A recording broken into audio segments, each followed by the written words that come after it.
ज्ञानेऽपि सति पश्यैतान् पतङ्गान् चावचञ्चुषु गणमोक्षान्दृतान् मोहात् पीड्यमानानपि क्षुधा मानुषा व्याघ्रा साभिलाषा सुतान् प्रति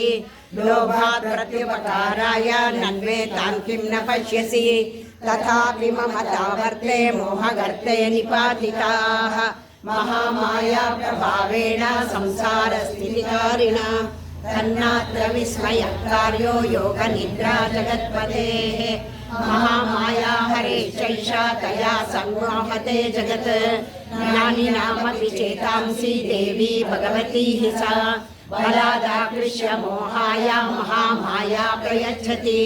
तया विसृज्यते विश्वं जगदेतच्चराचरम् सैषा प्रसन्ना वरदां नृणां भवति मुक्तये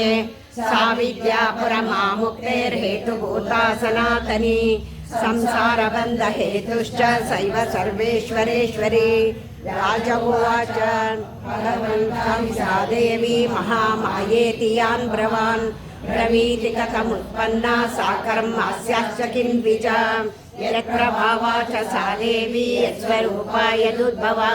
तत्सर्वं श्रोतुमिच्छामि त्वत्तो ब्रह्ममिदाम्बर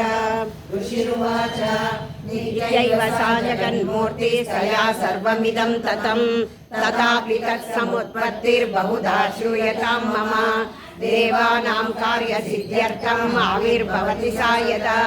उत्पन्नेति तदा लोके सा नित्याप्यभिधीयते।